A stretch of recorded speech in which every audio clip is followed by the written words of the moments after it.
Hey guys, Coven here, back with another Lost Sword video. Today we're going to be looking at the patch notes for the upcoming week, which is going to be introducing a new character, Nesha. So Nesha is a rare position Radiance Archer, so she's going to be, probably, of course she's going to be a DPS because that's pretty much almost every rare position unit. And I think the DPS pool is kind of set at the moment because for like the melee team, for example, you have Lohengrin and Palamedes up front, you have Ran up front. Then for the Magic team, you have the Morgan Le Fay kind of comps. And then I think the archers are the ones who are pretty lacking at the moment because the best archer in the game, or the best archer we have at the moment, is going to be um, Neo Bedivere. And she's obviously a healer slash support DPS. She's not really a main DPS. So I think Archer main DPS are kind of lacking. So with the trend of units where you had Morgan Le Fay, who became the best unit in the game, and then Luera, who became one of the best units in the game right after her, I'm expecting the trend to continue where this unit should be really strong.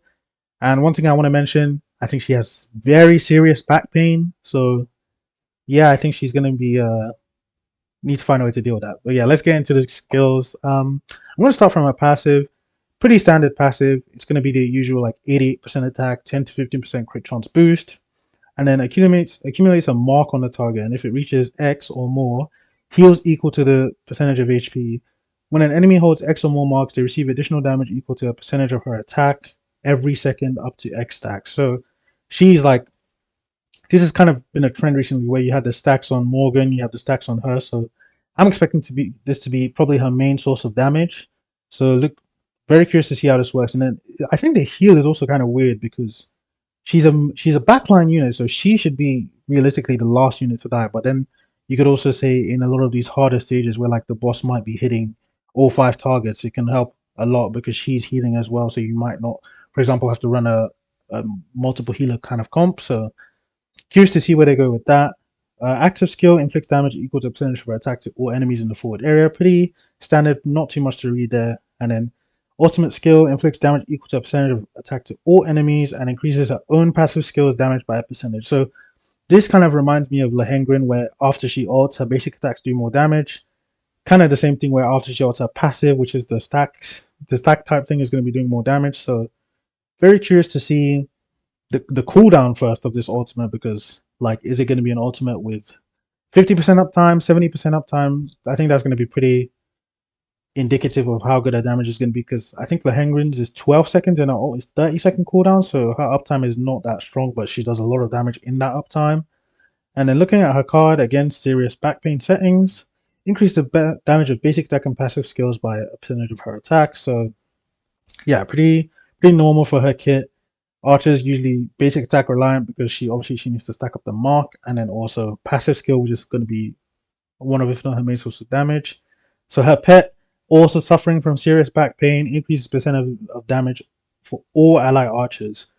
This skill is interesting because does that mean they want us to pair her with like Neo Bedivere, Lisa, those kind of units? Very curious to see. Lueri gets a skin, very good skin. I'm probably gonna buy it. Um, New chapter coming, chapter 66. I think pretty much every endgame player has cleared chapter 65, so looking forward to that. And then Nesha banner, Neo Bedivere banner, Lancelot banner, and obviously the three of them are getting their pets. New event, uh, improvements and changes, presets from 15 to 20. Thank God, because we have so many good units right now. I honestly, I feel like we need like 30 presets, to be honest. So I wish this would go up more, but it going up in the first place is a good start. Number of fairy coins consumed will be reduced to from 50 to 20 for guild investment. I don't mind this because I've actually me and some of my guilds were starting to run out of guild coins, so this is really good.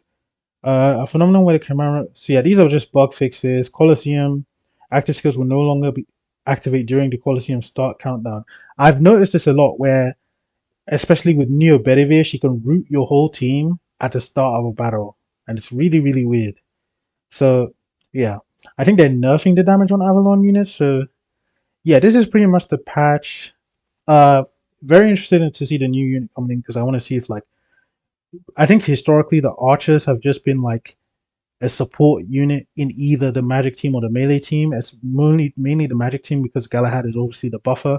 So I'm curious to see if this will be like maybe where the Archer team takes a turn where they can kind of form their own team with Galahad, where they're not using like any wizards. Like you had Tiamat before, you have Morgan now. So I hope she's that kind of caliber of DPS because I obviously I like using a bunch of teams in this game. So having that kind of variety would be nice. But yeah, this was my review of the patch coming next week or this coming week, and yeah, see you guys in the next one.